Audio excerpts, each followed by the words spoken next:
नमस्कार साथियों, जय हिंद, भारत माता की जय।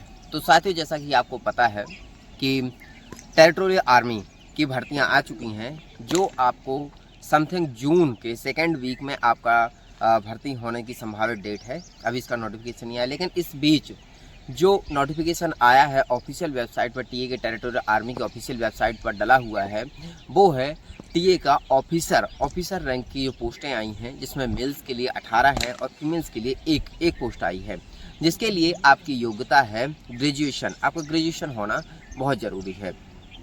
तो अभी ऑफिसर्स के लिए आई हैं, जैसे जिसकी एज हो गई है, जो अग्निवीर या आर्मी की तैयारी करता है और उसकी एज 21 साल से ऊपर हो जाती है, तो सुनहरा मौका होता है कि वो टेरिटोरियल आर्मी में जाए और देश को अपनी सेवाएं दे, क्योंकि टेरिटोरियल आर्मी में जो एज का क्राइटेरिया रहता है वो 18 से लेकर के 42 साल तक रहता है।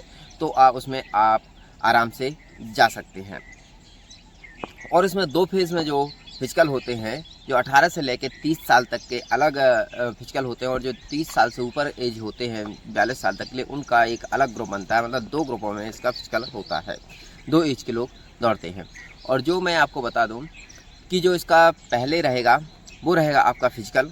आपको जो डॉक्यूमेंट हैं वो आपको सीधे डॉक्यूमेंट ले जा कर के भर्ती स्थल पहुंचना पड़ता है, और वहां पे आपको डॉक्यूमेंट, आधार कार्ड, मार्कशीट वगैरह दिखा करके आपको सीधे फिजिकल के लिए एंट्री मिल जाती है। और जो अग्निवीर का जैसे हम देखें तो अग्निवीर में पहले फॉर्म डलता है, फिर उसके बाद पेपर होता है, फिर उसके बाद फिजिकल होता है, मेडिकल होता है, उसके बाद फिर ज्वाइनिंग होती है। लेकिन जो टेरिटोरियल आर्मी का है, इसमें पहले फिजिकल होगा और डायरेक्ट एंट्री रैली के तौर पर इसका होगा।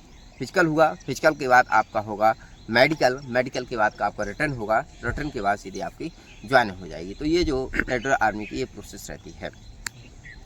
तो आप ऑफिसर का यदि आप ग्रेजुएशन हैं, आप किसी भी स्ट्रीम से, कोई भी सब्जेक्ट से आपने ग्रेजुएशन किया है, तो आप इसका ऑफिसर का भर सकते हैं। इसकी एज मैंने बताई दी है, 18 से लेकर के 42 साल तक है, 40 साल तक। और हाइट आपको पता है 162 सेंटीमीटर होती है, इसकी बहुत ही हाइट कम लगती है। आप इसमें डाल सकते हैं, 162 सेंटीमीटर लगती है। चेस्ट आपका रहेगा वही, चेस्ट रहेगा आपका 78 से लेकर के 83, ये आपका चेस्ट रहेगा। आपका कितना भी चेस्ट हो, आपको 5 सेंटीमीटर चेस्ट फुलाना ही पड़ता है, तो ये आपकी है। और जो सिपाही रैंक की है, ये इसका बहुत ही जल्दी नोटिफिकेशन आने वाला है आपको। अभी वेबसाइट पर नहीं डला हुआ है, अभी वेबसाइट पर केवल ऑफिसर का नोटिफिकेशन डला हुआ है। और जैसे ही वेबसाइट पर आता है ऑफिशियल नोटिफिकेशन हर जोन का, क्योंकि जो टीए की भर्ती होती है वो 4 जोनों पर होती है, और जो मध्य प्रदेश है, मध्य प्रदेश, छत्तीसगढ़, बिहार, ये जोन 2 में आते हैं। तो इसका भी लगभग सभी के जून जुलाई में सबके फिजिकल हो जाएंगे, और फिर उसके बाद मेडिकल पेपर।